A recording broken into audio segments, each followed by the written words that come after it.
Good morning, students. In the previous chapter, we discussed about the earth, shape of earth for the fifth standard in SST subject.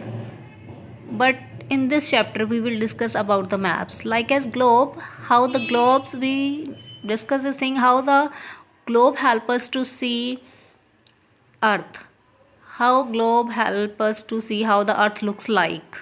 But in this chapter, we will learn about maps, astrolabe, sextant, Jacob's staff, magnetic compass. Many other instruments are there which are help us to see the earth. So one by one we will discuss in this chapter. This chapter deals with the tools of learning geography, maps, compass, etc. It is important to know that maps are the most effective and efficient means of having overview of the world around us. We can say this in this chapter we will discuss about the tools which those tools which can help us to learn about geography, and but maps are the most important and effective device which help us to overview the world around us, which help us to see the earth, whole earth, or the part of earth. See, the first one is the geographical maps. A geographical map is a drawing or plan of earth's surface or part of it, showing countries, towns, rivers, population, etc. It is drawn on a flat piece of paper. In easy words, you can say map is a flat drawing of earth. Like the globe is a spherical model of earth, but maps are the flat drawing of earth. It is showing on this map we can show countries, towns, rivers, population, states. It is drawn on a flat piece of paper. Next, see the fact wise. The word map comes from Latin word mappo. What is the meaning of mappo? It means a napkin, because napkin we can easily fold it, we can carry it easily. So same as like the maps are also easy to carry. So mappo means napkin. Gradus Mercator, a Flemish map maker, was the first to publish a collection of maps in the form of a book that is known as the Atlas. Means a Flemish map maker who made all the maps in one book. That book is known as the Atlas. You can say the book of maps is Atlas. Next one is, the purpose of preparing a map is to show things as they actually are. For example, population distribution map shows the number of people in an area, whereas population density map shows the number of people per unit area. Means the maps are made for the different purposes, which I done up to examples. Population distribution map shows only the number of people in an area, no any other thing, and whereas the population density map shows the number of people per unit area. Means they both are the different, or we can see these maps for the different purposes. Next is the scale of map. It's also very important. Scale of map.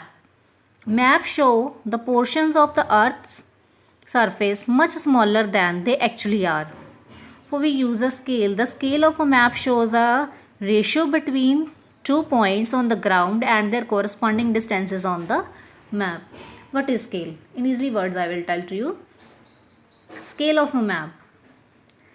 When we map is a very small part, map is in a very small shape or size, you can say the size, but earth is a very big.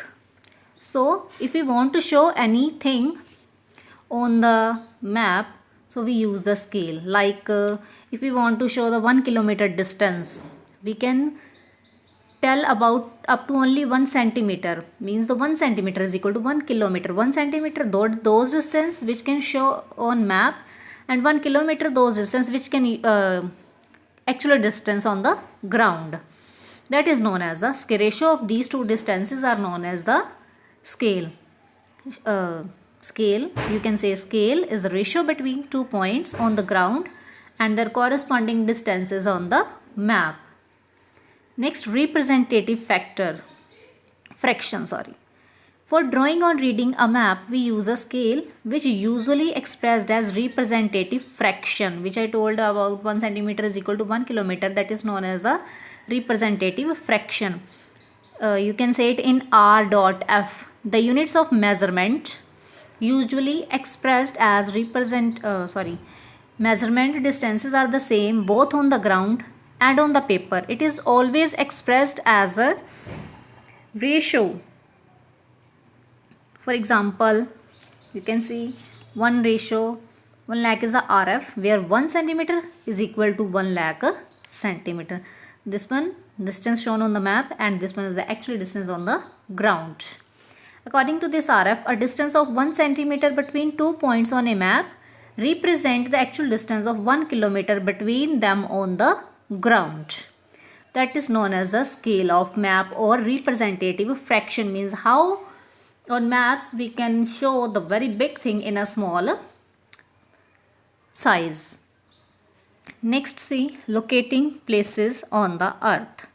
Means how we are locating the places on the earth. On the globe, we are using grid to locate places on the earth, but on map we will see. You have studied in chapter 2 that an imaginary grid is used to pinpoint the locations and place on the earth. This grid is made up of imaginary lines called parallels of latitude and meridians of longitude. You know all about latitude, longitude and meridians. Latitude measures distance north or south of the equator in degrees N or S. You know all. We discussed in the previous chapter. Longitude measures distances east or west of the prime meridian in degrees east or west. This we know. Next, see for the example the location of Delhi on the earth. Latitude, this one from the north of the equator, and longitude 77.12 degree east of the prime meridian. Means with the help of these latitude from north from north and longitude from east, we are locating the place on the earth on the map.